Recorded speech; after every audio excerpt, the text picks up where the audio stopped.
What this shows is before the war, before estimated 130,000 deaths of Tamil civilians, the Tamils asked for a separate state. After the war, after you saw 130,000 Tamil civilians die, the Tamils still wanted a separate state. What does that tell you? The Tamils do not have confidence in the Sri Lankan government. They do not believe they will be treated as equals by the Sri Lankan government.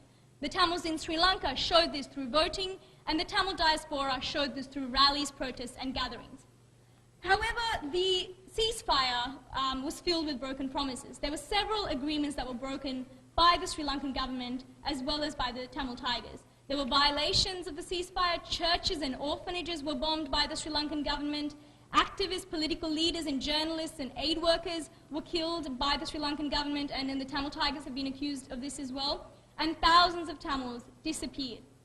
This is an image of a bombing of an orphanage called Senchole, which happened a few years ago. And the Sri Lankan government said that it had targeted and killed a child soldier training camp.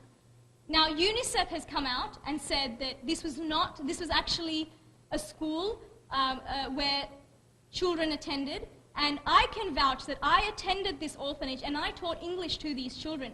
So for me to see this in the news, and then to hear that the Sri Lankan government denies it and so coldly can say that they actually targeted a child soldier training camp is not just absolutely disgusting, but it shows the amount of inhumanity that the Sri Lankan government possesses. These were children, not just children, these were orphans.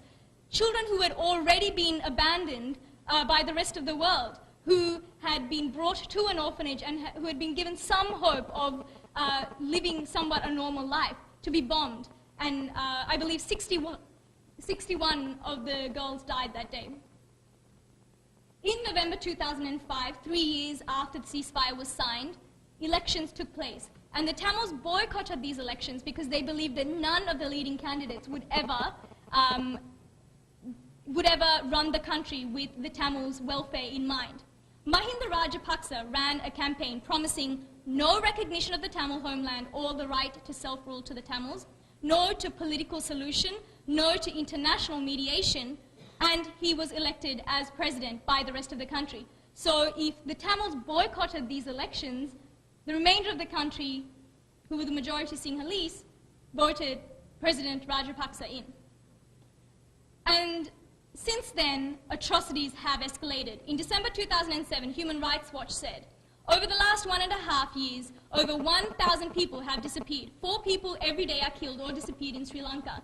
The government has done shamefully little, and the most targeted population is Tamil men.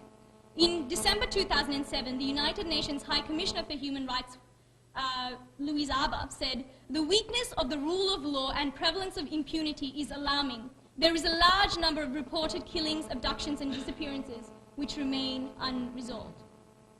In January 2008, Mahinda Rajapaksa, the president, pulled out of the ceasefire unilaterally. The Tamil Tigers were still interested in continuing the ceasefire, and he chose to find a military solution, not a political solution, to the Tamil grievances. In September 2008, the Sri Lankan government ordered all United Nations agencies and international aid agencies to leave the Tamil areas of the north as they were about to begin the military onslaught. This is an image of extreme elements of the Buddhist clergy burning the Norwegian flag, and this tells you the mindset of some of the extreme elements in the Sri Lankan government, because Norway was seen as someone mediating the ceasefire, and Norway was seen as a country that gave the Tamil Tigers and the Tamils a platform to negotiate with the Sri Lankan government. Furthermore, Sinhala Buddhist monks who were in part of the ruling coalition had a demonstration outside the British High Commission. And these are some posters that were plastered around Colombo.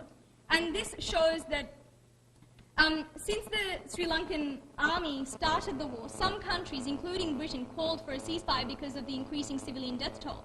And because they called for a ceasefire and they were asking for both parties to come to the negotiating table, they were labeled as terrorists.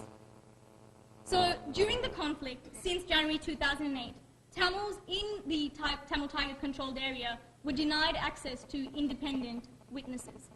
The ICRC, towards the last several weeks to months of the conflict, were only allowed intermittent access, and even that was very, very sparse. The Tamils were denied food, clean water, or medicine, which is all against international humanitarian law. It is against the Geneva Convention. Tens of thousands of civilians had only tents to protect them from indiscriminate bombing and shelling, which fell on civilian targets and hospitals inside and outside the safety zone. So where are we today? On the 19th of May 2009, the Sri Lankan government reported it had won the war. 20,000 Tamil civilians had been killed in the last few months, a minimum of 20,000. Possibly much more. Tamils estimate as high as 50,000. Approximately 300,000 Tamil civilians are detained indefinitely in military-controlled concentration camps. European parliamentarians and British parliamentarians have used the word concentration camps to describe these internment camps, and I'm not the only one using it. And civilians are held behind barbed wire under military gunpoint. The Sri Lankan government says it has released a few thousand of these civilians to their relatives and to other areas. However, as I think the latest count is 280,000 civilians within these camps. However, these people have not been accounted for. There are other smaller camps spread out throughout Sri Lanka where civilians are being detained, and people don't know how many civilians are in there. The civilians have no free access to the Red Cross. They have no free access to independent media. They have no free access to United Nations agencies, and no free access to independent observers. Suspected combatants and youth, approximately 10,000, no one really knows, there are fears that they are being tortured.